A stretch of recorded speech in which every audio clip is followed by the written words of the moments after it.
اعوذ باللہ من الشیطان الرجیم بسم اللہ الرحمن الرحیم الحمد للہ رب العالمین والصلاة والسلام علی اشرف الانبیاء والمرسلین وآلہ الطیبین الطاہرین اعوذ باللہ من الشیطان الرجیم وإما ينزغنک من الشیطان نزغ فاستعذ باللہ انہ هو السمیع العلیم۔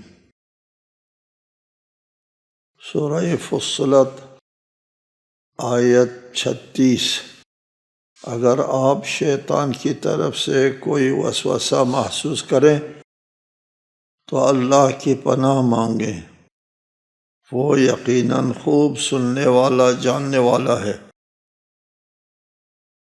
انسان کو کبھی ینزغن کا نزغہ کہتے ہیں فساد میں ڈالنے کو، وسوسہ ڈالنا۔ ینزغن کا اگر آپ کو شیطان وسوسے میں ڈالے تو اللہ کی پناہ میں آ جائیں۔ خطاب اگرچہ رسول اللہ صلی اللہ علیہ وآلہ وسلم سے ہے، لیکن کلام اللہ کا یہ طریقہ خطاب ہے کہ بات کرنا ہوتا ہے رسالت مآب سے اور سمجھانا مقصود ہوتا ہے امت کو۔ یہ ایک طریقہ کلام ہوتا ہے، یہ محاورے میں بھی ہے، یا کہ اعنی فاسمعی یا جارہ، بات تجھ سے کر رہا ہوں لیکن او پڑوسن تو بھی سن لو۔ اور فارسی میں ہے سر دلبران در حدیث دیگران۔ جی، بات کسی سے کرتے ہیں، سمجھانا کسی کو مقصود ہوتا ہے۔ جب کوئی بات اہمیت کے حامل ہے تو خطاب کرتے ہیں اپنے رسول سے، اور پھر امت تک جو ہے بات مؤثر طریقے سے پہنچ جاتی ہے۔ شیطان کا وسوسہ آتا ہے اگر کوئی کسی کے ساتھ کوئی جھگڑا وگڑا سا ہوتا ہے، کوئی شخص آپ کے ساتھ بدتمیزی کرتا ہے ایک شخص، تو اس وقت شیطان کو موقع ملتا ہے، تم نے یہ کیا، میں تجھے اینٹ کا جواب پتھر سے دوں گا، میں تم کو یہ سمجھا دوں گا، یاد کرے تو ہماری نسلیں بھی یاد رکھیں۔ یہ ہے نزغ شیطان۔ شیطان کو یہاں بہت موقع ملتا ہے۔ اس جگہ پر کیا کرنا چاہیے؟ اس جگہ پر جو ہے انسان اگر جذباتی ہیجان میں آ جاتا ہے کسی کے مقابلے میں، کسی نے بدتمیزی کی ہے آپ کے ساتھ، آپ ہیجان میں آ جاتے ہیں، نہیں آنا چاہیے، آپ کو ہیجان میں نہیں آنا چاہیے، آ گیا، قدرتی بات ہے، آپ بشر ہے، انسان ہے، اور آپ کی عزت اور وقار کو یہ ہاتھ لگاتا ہے اور آپ کے ساتھ بے احترامی کرتا ہے، بدتمیزی کرتا ہے، تو پھر آپ بھی ہیجان میں آ جاتے ہیں، نہیں آنا چاہیے۔ اور یہاں کیا کرنا چاہیے؟ فاستعذ باللہ من الشیطان الرجیم۔ یہ جو آپ کے اندر ہیجان آیا ہوا ہے، یہ شیطان کی طرف سے ہے، یہ شیطانی ہے۔ شیطان جو آپ کے اندر جذباتی قوت ہے، آپ کے پاس انسان میں ہے نہ ہو تو پھر وہ تو جامد پتھر ہوتا ہے، پتھر تو نہیں، انسان ہے، اس کے جذبات مجروح ہو جاتے ہیں، کسی نے مجروح کیا تو ہو جاتا ہے، نہ ہو تو پتھر تو نہیں ہے۔ لیکن انسان عاقل کیا کرتا ہے؟ اللہ کی پناہ میں جاتا ہے، عقل سے کام لیتا ہے، اس کے مقابلے میں نہیں آتے۔ جی، خفت اور سبکی نہیں دکھاتے۔ اس کے بعد آیت ہے، اس میں سجدہ واجبہ ہے، فَإِنِ اسْتَكْبَرُوا فَالَّذِينَ عِنْدَ رَبِّكَ يُسَبِّحُونَ لَهُ بِاللَّيْلِ وَالنَّهَارِ وَهُمْ لَا يَسْأَمُونَ۔ بس اگر یہ لوگ تکبر کرتے ہیں تو جو فرشتے آپ کے پروردگار کے پاس ہیں وہ رات اور دن اسی کی تسبیح کرتے اور تھکتے نہیں ہیں۔ اگر یہ لوگ تکبر کرتے ہیں، اللہ کی عبادت نہیں کرتے، تو اللہ کو ان کی عبادت کی ضرورت نہیں ہے۔ اللہ کے لیے عبادت کرنے والے لوگ بہت زیادہ ہیں۔ اس کا مطلب یہ نہیں کہ اللہ تعالیٰ کی ضرورت جو ہے وہ فرشتوں کے عبادت سے پوری ہو رہی ہے، تمہاری کوئی ضرورت نہیں، ایسا نہیں ہے جی۔ اللہ کی عبادت کرنے والوں کی کمی نہیں ہے کہ تم کو دعوت دیں عبادت کرو، نہ کرو۔ عبادت کرنے والے بہت ہیں اللہ تعالیٰ کے، یہ بتانا مقصود ہے۔ فَإِنِ اسْتَكْبَرُوا، اگر یہ لوگ تکبر کرتے ہیں، عبادت نہیں کرتے ہیں، تو فَالَّذِينَ عِنْدَ رَبِّكَ يُسَبِّحُونَ لَهُ بِاللَّيْلِ وَالنَّهَارِ، جو لوگ اللہ کے پاس بیٹھے ہیں، فرشتگان جو ہے وہ زمین پہ تو گنے چنے چند لوگ ہیں، لیکن اللہ تعالیٰ کے پاس جو فرشتے ہیں ان کا شمار نہیں ہو سکتا۔ وہ اللہ کی تسبیح میں دن رات مصروف ہوتے ہیں، باللیل والنہار وہم لا یسأمون، وہ تھکتے نہیں ہیں۔ ان میں یہ بشری طبیعت نہیں ہے، بشر تھکتا ہے، انسان جو مادی وجود ہے وہ تھکتا ہے۔ فرشتے غیر مادی ہوتے ہیں، ان میں تھکاوٹ کا سوال پیدا نہیں ہوتا، ان کے اعضاء جوارح اور اعصاب نہیں ہوا کرتے، نورانی مخلوق ہے، وہ تھکتے نہیں ہیں، دن رات اللہ کی عبادت تسبیح و تحلیل میں مصروف ہوتے ہیں۔ ومن آیاتہ انک تری الارض خاشعۃ فاذا انزلنا علیہا الماء اہتزت وربت ان الذی احیاها لمحیی الموتى انہ علی کل شیء قدیر۔ اور اس کی نشانیوں میں سے ایک یہ ہے کہ آپ زمین کو جمود کی حالت میں دیکھتے ہیں، تری الارض خاشعۃ، اور جب ہم اس پر پانی برسائے تو وہ یکایک جنبش میں آ جاتی ہے اور پھلنے پھولنے لگتی ہے۔ جس نے زمین کو زندہ کیا وہی مردوں کو زندہ کرنے والا ہے، وہ ہر چیز پر قادر ہے۔ اللہ تعالیٰ کے نشانیوں میں سے ومن آیاتہ، اللہ تعالیٰ کی نشانیوں میں سے ایک اہم ترین نشانی جو ہے وہ زمین کی رویدگی ہے۔ زمین کو اللہ تعالیٰ نے خلق کیا، آپ کو بتایا زمین کا مرکزی حصہ آہنی ہے، اور زمین کے مرکزی حصے کے بعد سیال ہے مادہ، وہ آہنی حصہ بھی کسی کام کا نہیں ہے، درمیان میں جو سیال مادہ ہے وہ بھی آتشین ہے، وہ بھی اس میں بھی رویدگی اور حیات کی گنجائش نہیں ہے۔ اور اس کے اوپر کا جو حصہ ہے ٹائٹل، وہ ہے ایک حیات آفرین مٹی پر مشتمل جی۔ اوپر کا جو ٹائٹل ہے وہ اس میں جو مٹی ہے، اس مٹی میں اللہ تعالیٰ نے بہت سی باتیں ودیعت فرمائی ہیں، اور اس کی خاصیت یہ ہے زمین جو ہے وہ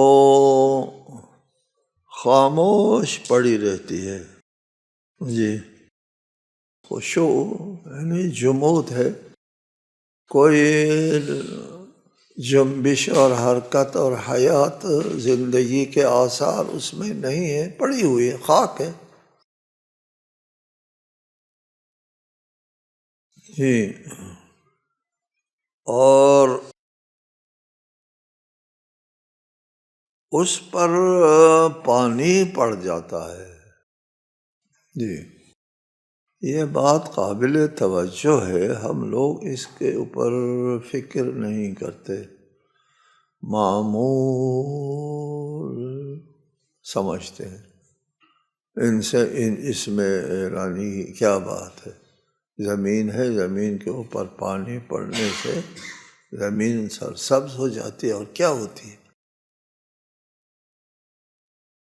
پانی پڑنے سے پھر آگ لگ جائے گی، پانی پڑنے سے زمین آباد ہو جاتی ہے، اس میں تعجب کی کون سی بات ہے؟ معمول ہے۔ ہم نے آنکھ کھولی تو اسی طرح نظر آئی، جبکہ یہ قابل غور ہے۔ زمین اور پانی دو مختلف چیزیں ہیں۔ زمین میں جمود ہے اور پانی میں سیلان ہے۔ پانی بہنے والی چیز ہے اور مٹی جامد چیز ہے۔ پانی کے اندر روانی ہے، مٹی کے اندر ٹھہراؤ ہے۔ پانی کے جو اجزاء ترکیبی ہے وہ بھی معلوم ہے، اور وہ جو آکسیجن اور کیا ہے، ان کے ترکیب سے پانی وجود میں آتا ہے، اور جبکہ زمین میں بہت سے عناصر موجود ہیں۔ تو مختلف چیزیں ہیں، زمین اور مٹی اور پانی مختلف چیزیں ہیں۔ یہ پانی جو ہے وہ مٹی پہ اوپر گرتا ہے تو آپس میں لڑائی ہونا چاہیے، جنگ ہونا چاہیے، منافعات ہونا چاہیے۔ ربط نہیں ہے میرے اور تیرے درمیان، تو سیال ہے اور میں جامد ہوں، تو متحرک رہتا ہے، میں ساکن رہتا ہوں، اور تو آ کر کے میرے اوپر گرتا ہے، مجھے مرتوب کر دیا تم نے، یہ وہ کیا۔ آپس میں کوئی تضاد نہیں ہے، منافعات نہیں ہے، لڑائی نہیں ہے، بلکہ بالعکس زمین کے اوپر پانی پڑنے سے زمین خوشی سے رقص کرتی ہے، جنبش میں آتی ہے نا، اہتزت۔ رقص کیا ہوتا ہے؟ خوشی سے زمین رقص کرتی ہے۔ پانی آ گیا میرے اوپر، پانی آ گیا، دوست آ گیا، رفیق آ گیا، جس کا انتظار تھا وہ آ گیا۔ اللہ اکبر! ان دونوں میں ہم آہنگی ہے، رفاقت ہے۔ زمین ساکت، آرام، خاموش دیکھتے ہیں آپ، جی، اس کے اندر بذات خود کوئی جنبش نہیں ہے، کوئی فعالیت نہیں ہے، پڑی رہتی ہے، سال ہر سال پڑی رہتی ہے۔ فَإِذَا أَنزَلْنَا، جب ہم اس پر پانی ڈالتے ہیں، انزلنا، یہ پانی خود نہیں آتا، جی، پانی میں کیا مجال ہے، کیا حیثیت ہے پانی کی، وہ خود چل کر آئے، جی۔ آپ کو بتاتا رہتا ہوں، اس پر ہم توجہ نہیں کرتے کہ اللہ تعالیٰ جو ہے وہ پانی کو آسمان کے اوپر سے چلاتے ہیں اور پھر زمین کے اوپر بھی چلاتے ہیں، اس پر نہیں سوچتے۔ یہ پانی آسمان میں اوپر سے لاکھوں ٹن پانی اوپر سے چلاتے ہیں، نہ ٹینکر ہے، نہ ڈیم ہے، نہ نہر ہے، کچھ نہیں ہے، وہ اوپر سے چلاتے ہیں، آسمان کے اوپر لاکھوں ٹن پانی، پھر اس کو نیچے گراتے ہیں، پھر نیچے سے بھی چلاتے ہیں، جی، آسمان سے بھی چلاتے ہیں خشک علاقوں کے اوپر، اور پھر نیچے پہاڑوں سے اور نشیبی علاقوں کی طرف پانی کو چلا دیتے ہیں۔ دریا بھر جاتے ہیں، نہریں بھر جاتی ہیں، زمین سرسبز ہو جاتی ہے۔ انزلنا، یہ کام کون کرتا ہے؟ انزلنا، ہم یہ کام کرتے ہیں۔ کسی اور کے لیے ممکن ہے یہ کام، یہ کہ وہ آسمان کے اوپر سے لاکھوں ٹن پانی چلائیں اور زمین کے سطح کے اوپر بھی پانی چلائیں؟ پانی میں جو جریان ہے، چل رہا ہوتا ہے پانی، ہمیں چلتا ہوا پانی، جب سے ہم نے ہوش سنبھالا ہے ہم نے دیکھا ہے پانی چلتا ہے، پانی چلتا ہے اور کیا کرتا ہے؟ جی بیٹھ کر کے غور کریں، یہ چلتا ہے۔ اگر آپ زندگی میں پہلی مرتبہ اس پانی کو چلتے ہوئے دیکھیں، آپ یقیناً سوال اٹھائیں گے۔ یہ اللہ تعالیٰ کی عظیم نشانیاں ہیں یہ۔ فَإِذَا أَنزَلْنَا عَلَيْهَا الْمَاءَ اهْتَزَّتْ، اس میں جنبش آ جاتی ہے، زندگی کی علامت آ جاتی ہے۔ خاک از خود نہیں، پانی کے ساتھ مل کر زندگی کے آثار ظاہر کر دیتی ہے۔ یہ اللہ کے ذات کی نشانی ہے، یہ جنبش آ جاتی ہے۔ وَرَبَتْ، ربوا اونچا ہونے کہتے ہیں، نمو اس میں آ جاتی ہے، اوپر اٹھنا شروع کر دیتی ہے۔ آپ کو پہلے کئی بار بتایا کہ دانہ جب زمین میں جاتا ہے اور اس میں پانی پڑتا ہے تو اہتزت، جو اس میں جنبش آتی ہے اور وہ دانے سے نکلتی ہے جڑیں پھیلتی ہیں خاک کے اندر۔ کیوں پھیلتی ہے؟ جی نہ پھیلے، ایسے اگا دے اوپر۔ جڑیں کس چیز کی تلاش میں پھیلتی ہیں ہر طرف؟ اس کو بھی ہم معمول سمجھتے ہیں، تو جڑیں پھیلتی ہیں نا تو اور کیا ہوتا ہے؟ وہ سوال کرنے والے کو بیوقوف سمجھتا ہے، یہ جڑیں پھیلتی ہیں، ہمیشہ ایسا ہوتا ہے، کوئی آج ہوا ہے؟ جڑیں پھیلتی ہیں، کیوں پھیلتی ہیں؟ یہ جڑیں جو ہے وہ بہت زبردست ماہر ہے، سائنسداں ہیں، ان کو ان عناصر کا پتہ ہے، شناخت ہے۔ آپ کے دنیا کے بڑے سے بڑے تحقیقی مراکز میں یہ شناخت نہیں ہوتی ہے، جڑوں کو شناخت کہ میں نے گندم اگانا ہے، گندم اگانے کے لیے کون سے عناصر کو کھینچنا ہے، اس عناصر کے تلاش میں جڑیں پھیلتی ہیں۔ جی ربنا الذی اعطى كل شیء خلقہ ثم ہدی، ہمارا مالک، ہمارا رب وہ ہے جس نے ہر چیز کو خلقت عنایت فرمائی، ثم ہدی، پھر اس کے اندر ہدایت ودیعت فرما دی، سوجھ بوجھ ہدایت۔ ایسے سمجھدار ہے یہ جڑیں، ایسے سمجھدار۔ وہی ثم ہدی کے تحت ان جڑوں کو ہدایت دے رکھی ہے اللہ نے، وہ خاص کر انہی عناصر کو چن چن کر جذب کرتے ہیں جس کو ترکیب دینے سے گندم ہوتی۔ وربت، پھر لہلہاتے کھیت، رنگ برنگ کے پھول اور درخت بڑھنے لگتے ہیں۔ اور قدرت کا ایک حسین کرشمہ یہ ہے کہ جو بھی درخت پھل دیتا ہے تو ہر درخت جو پھل دیتا ہے پہلے پھول دیتا ہے، جی پھر اس کے بعد پھل دیتا ہے۔ کیا بات ہے، جی کیوں پھول دیتا ہے؟ جی پھول دے کر جمالیاتی بھوک کو مٹا دیتا ہے اور انسان کو مسرت اور سرور دلاتا ہے، اور مقدر طبیعتوں کو بہلا دیتا ہے۔ وہ ارحم الراحمین ہے، مہربان ذات ہے، ہماری خوشی کے لیے خوبصورت پھول اگاتے ہیں، دیکھ کے خوش ہوتے ہیں۔ سبحان اللہ۔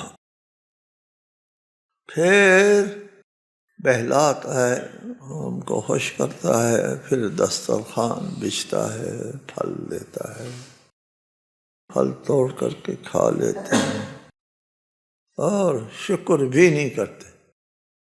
جی ناشکرا انسان کہ جی سبحان اللہ۔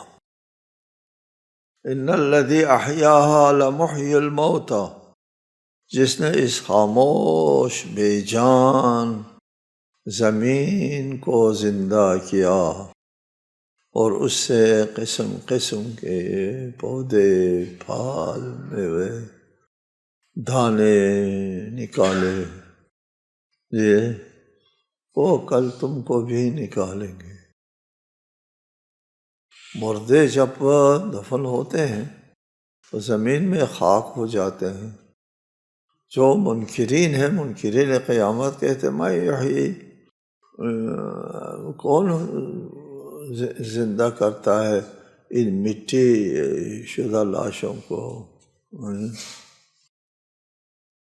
ہاں حدیث ہے، حدیث قابل توجہ حدیث ہے کہ شیعہ سنی دونوں مصادر میں، سنی مصادر میں حدیث کا لفظ یہ ہے کہ ہر چیز، انسان جب قبر میں جاتا ہے ہر چیز گل سڑ جاتی ہے، الا العجب الذنب، سوائے عجب ذنب کے۔ عجب ذنب کے بارے میں پوچھا گیا ہے عجب الذنب کیا ہوتا ہے؟ تو بتایا گیا ایک رائی کے دانے کے برابر چھوٹا سا دانہ ہوتا ہے جس سے یہ انسان خلق ہوا ہے، وہ نہیں مرتا اور ٹھیک رہتا ہے، قبر محفوظ رہتا ہے۔ یہ اس کے خاک جو ہے ادھر ادھر جہاں کہیں دنیا میں بکھر جائے، کچھ بھی ہو جائے، سمندر بہت ہو جائے، جہاں بھی ہوگا وہ موجود ہے، وہ سالم موجود ہے۔ عجب الذنب۔ شیعہ مصادر میں فرمایا کہ ہر چیز بوسیدہ ہو جاتی ہے سوائے اس طینت کے جس سے پہلی مرتبہ یہ انسان خلق ہوا ہے۔ جس طینت سے خلق ہوا ہے وہ طینت جو ہے وہ بوسیدہ نہیں ہوتی۔ جی یہ لفظ طینت کہہ کر کے زیادہ قابل فہم بنا دیا۔ سنی مصادر میں عجب الذنب کا لفظ ہے، شیعی مصادر میں طینت کا لفظ ہے۔ وہ طینت بوسیدہ نہیں ہوتی جس سے انسان پہلی بار خلق ہوا ہے، اور اسی سے دوبارہ انسان پھلنا پھولنا شروع ہو جائے گا۔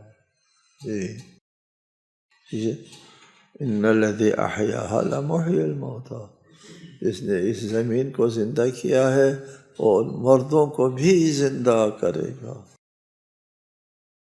ان الذین یلحدون فی آیاتنا لا یخفون علینا افمن یلقی فی النار خیر ام من یأتی آمنا یوم القیامة اعملوا ما شئتم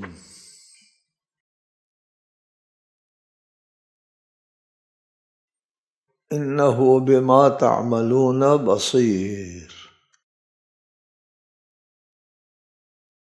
جو لوگ ہمارے آیات میں ہیرا پھیری کرتے ہیں، یلحدون الحاد، ادھر ادھر کرتے ہیں، وہ ہم سے پوشیدہ نہیں ہے۔ کیا وہ شخص جو جہنم میں ڈالا جائے بہتر ہے، یا وہ جو قیامت کے دن امن کے ساتھ حاضر ہوگا؟ ان دونوں میں کون بہتر ہے؟ تم جو چاہو کرتے رہو، اعملوا ما شئتم انہ بما تعملون بصیر۔ خدا کو صاف صاف نظر آ رہا ہے تم کیا کرتے ہو۔ اعملوا ما شئتم۔ پہلے فرمایا کہ موازنہ کیا، دو آدمیوں میں موازنہ کیا، وہ لوگ جو اللہ تعالیٰ کے آیات کو دیکھ کر کے اس کے ساتھ ہیرا پھیری کرتے ہیں، انکار کرتے ہیں، توجیہ کرتے ہیں، ملحد بنتے ہیں، یلحدون فی آیاتنا،